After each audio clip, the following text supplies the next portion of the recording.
Márcia. E olha só, nessa nossa nova cara do Repórter Brasil Tarde, vamos ter todo dia a análise do que esses acontecimentos da economia e da política influenciam no nosso dia a dia.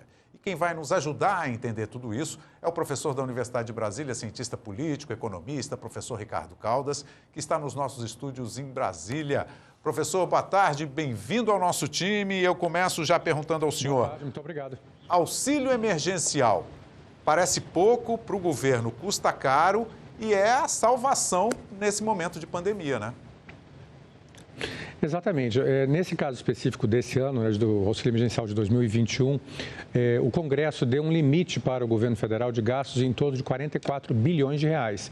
Então, é muito menor do que o do ano passado, onde os gastos foram em torno de 300 bilhões de reais. Quer dizer, não dá nem para comparar.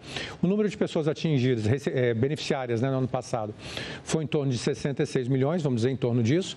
E esse ano a expectativa é que 45 milhões, em torno desse número, recebam um auxílio que deve ser alguma coisa em torno de 250 reais.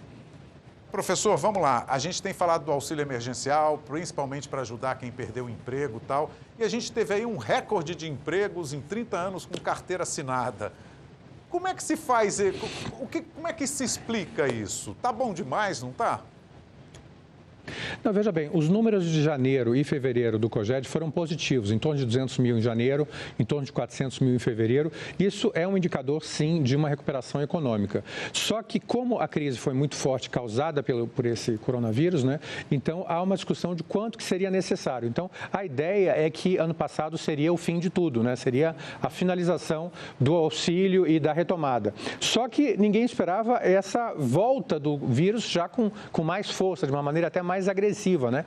E aí, então, se começou a discutir quais seriam as medidas, entre as quais se inclui, mas não se limita ao auxílio emergencial, para que a economia não entre em crise, não entre em recessão.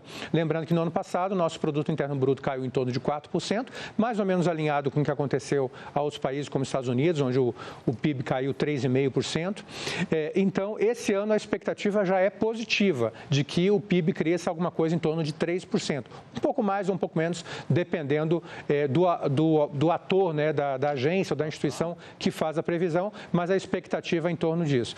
E, nesse sentido, o auxílio emergencial é fundamental para manter a economia em funcionamento, para equilibrar aquelas pessoas que ainda não conseguiram voltar ao mercado de trabalho. Professor, para a gente encerrar rapidamente, por favor, e o dólar? O dólar vai continuar se comportando como ele está, quer dizer, subindo e dando esse reflexo na vida de todos nós?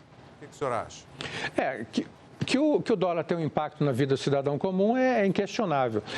O que está acontecendo no Brasil, especificamente, é uma insegurança da parte de alguns agentes econômicos, né, em função da pandemia, da duração dessa nova pandemia, desse novo vírus, vamos dizer assim, desse ano, né, dessa nova cepa, e então muitos deles acabam buscando se refugiar em um ativo seguro. Como os juros estão muito baixos, né, às vezes algumas aplicações não valem tanto, né, como quando os juros estão altos, então eles acabam buscando um novo ativo, né, para fazer a sua, digamos assim, sua aposta e se sentirem seguros. E aí buscam ativos tradicionais, como, por exemplo, o dólar e o ouro. Mas eu gostaria só de destacar, Braga, que eu acho interessante, no Brasil, o caso do dólar estar subindo no Brasil está fora de linha com o que está acontecendo em outros países onde o dólar tem recuado, né? Então, está havendo, respondendo a sua pergunta, né, está havendo talvez uma alta artificial do dólar sem uma razão aparente, exceto essa que eu mencionei da busca de segurança,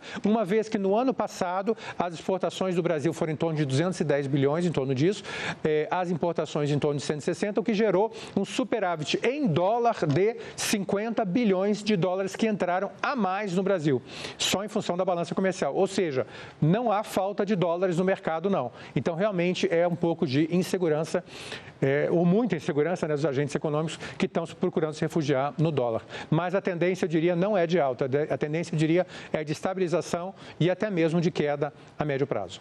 Tá bom. A opinião de quem entende, né? Professor, muito obrigado. A gente se encontra amanhã de novo, tá bom? Obrigado. Boa tarde. Eu agradeço. Prazer falar contigo. Até já.